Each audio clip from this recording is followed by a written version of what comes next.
नमस्कार, मैं मनीष स्वागत करता हूं आपको अपने इस यूट्यूब चैनल पे। दोस्तों, आप मेरा टेलीग्राम चैनल देख रहे हैं। टेलीग्राम से अगर जुड़ना चाहते हैं तो नीचे डिस्क्रिप्शन बॉक्स में लिंक दिया हुआ है, कमेंट बॉक्स में पिन कर दिया गया है। टेलीग्राम से डायरेक्ट जाके इस न्यूज़ को देख सकते हैं। एक्चुअली में मैं बात जो कर रहा हूं वो आपके रेलवे में ग्रुप डी के या ग्रुप सी के जो नौकरी है उसमें आरक्षण के लिए इसमें दे रखा है कि अग्निवीरों को रेलवे में नौकरियां में 15% का आरक्षण। अब ये 15% क्या, ग्रुप डी ग्रुप सी तमाम जो चीज़ें हैं वो बाइफरकेट करके इसमें दे रखा है।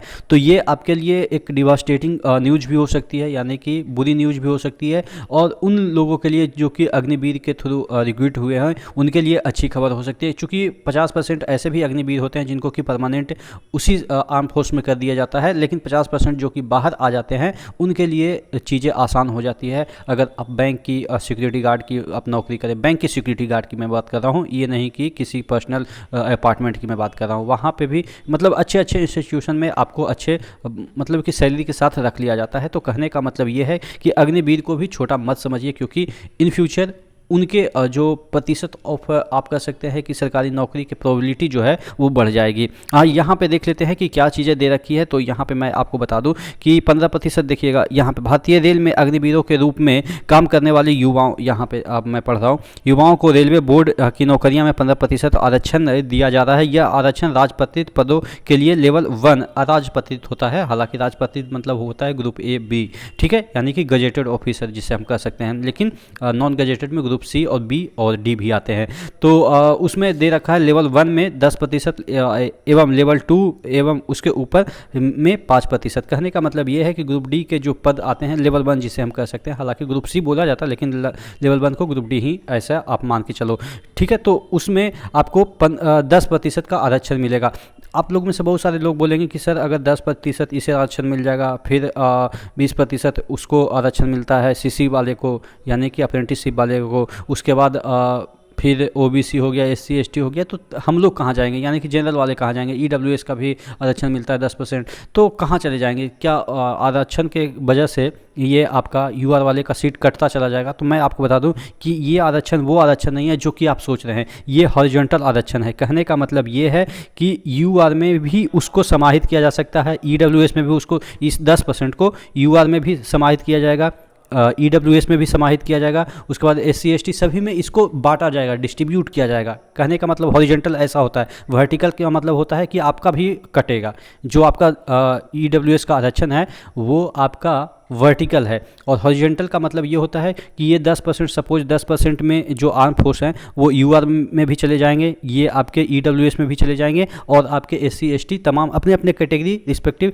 में चले जाएंगे, ठीक है। तो इससे आपको डरना नहीं है, ये आरक्षण उसमें लागू नहीं, हॉरिजॉन्टल तरीके से लागू होगा, ठीक है।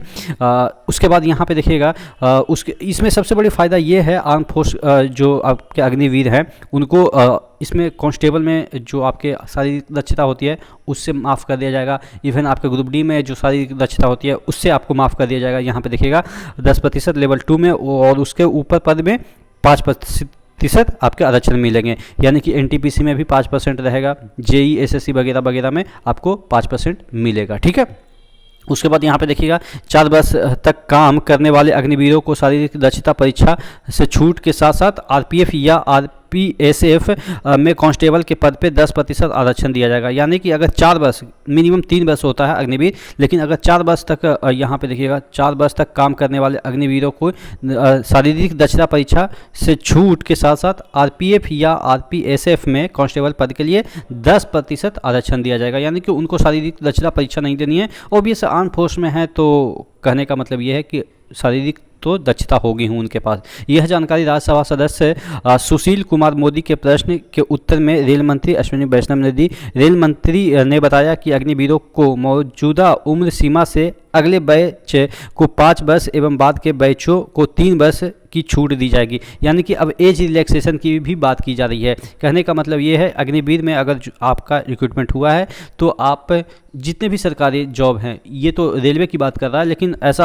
आप मान के चलो कि इन फ्यूचर जितने भी सरकारी जॉब हैं, जैसे ओबीसी को 3 वर्ष आरक्षण मिलता है, उसी तरीके से अग्निवीरों को भी 3 वर्ष का एज रिलैक्सेशन मिलेगा, बशर्ते कि वो जो आपका ओबीसी है तो ओबीसी को 27 से 30 हो जाएगा।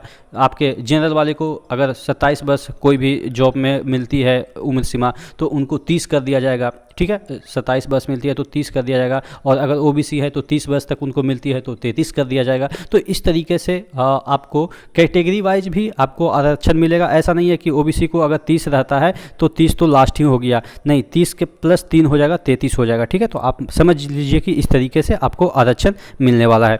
ठीक है, उसके बाद यहाँ पे आप देखेंगे कि रेल मंत्री ने बताया कि अग्निवीरों को मौजूदा उम्र सीमा, ये तो मैंने पढ़ लिया। इसके अतिरिक्त रेलवे पुलिस बल में कांस्टेबल पद के लिए भर्ती में अग्निवीरों को शारीरिक दक्षता परीक्षा से छूट दी जाएगी। यानी कि जो आपके अग्निवीर हैं उनको रेलवे पुलिस बल में कांस्टेबल पद के लिए जो शारीरिक दक्षता परीक्षा होती है उसमें भी छूट दी जाएगी। भर्तियों के बारे में उन्होंने बताया कि बस 18-19 30 जून 2023 तक लगभग, 1 मिनट मैं थोड़ा सा इसमें कॉल को थोड़ा सा एरोप्लेन मोड में डाल देता हूँ। हाँ, तो यहाँ पे आप देख सकते हैं कि अग्निवीरों को यहाँ पे भर्तियों के बारे में उन्होंने बताया। बाकी सब पीछे वाला जो चीज़ें हैं कि वहीं कितना आवेदन ग्रुप सी में आया है, कितना लोगों को हमने लेवल 1 में रिक्रूट किया, तमाम जो चीज़ें हैं, पश्चिमी रेलवे में कितना गए, मध्य रेलवे क्षेत्र में कितना गए, तमाम जो पिछला जो सेखी बजा रहे हैं, यानी कि जो आपका 18-19 में वैकेंसी निकली उसी के बारे में यहाँ पर लास्ट में इतना पूरा कॉलम में दे रखा है। तो कहने का मतलब ये है कि अगर आप अग्निवीर से रिलेटेड आप हैं आदमी, तो कहने का मतलब ये है कि यहाँ पे रेलवे में अगर नहीं भी आपका सिलेक्शन होता है तो बहुत सारे ऐसे ऑप्शन हैं जो कि आपके लिए खुल जाते हैं। इवन जब परमानेंट जॉब की आती है आर्म फोर्स में, तब भी वहाँ पे भी आपकी प्राथमिकता दी जाती है। उसके बाद आपके जितने भी सिविलियन जॉब में सिक्योरिटी गार्ड टाइप के होते हैं, जैसे बैंक में आपने देखा होगा या बहुत बड़े बड़े जगह पे होगा, तो वहाँ पे आपको रख लिया जाता है। उसके बाद आपके इंस्ट्रक्टर के रूप में रख लिया, पीटी इंस्ट्रक्टर के रूप में रख लिया जाता है। मतलब कि तमाम जो चीज़ें हैं वो आपके लिए ऑप्शन खुल जाते हैं। और आप देखेंगे कि जितने भी सरकारी जॉब है वहाँ पे भी आपको एज रिलैक्सेशन मिल जाता है, तो पढ़ाई किया जा सकता है। ऐसा नहीं है कि 3 साल अगर आप अग्निवीर में खट के आए हैं तो पढ़ाई एकदम से ख़त्म हो जाएगी। 3 साल तो कभी कभी आदमी मतलब कि ऐसे ही निकाल देता है कि चलो मतलब कि पता भी नहीं चलता और 3 साल निकल जाते हैं। ठीक है, तो इस तरीके से आप देखेंगे कि फ़ायदा तो है, और थोड़ा सा उन बच्चों के लिए घाटा है जो कि अग्निवीर में नहीं जा पाएंगे अपने हाइट की वजह से या जो भी फिजिकल की वजह से। ठीक है, आशा करते चीज़ें समझ में आई होगी। नेक्स्ट वीडियो मिलते हैं, तब तक के लिए जय हिंद।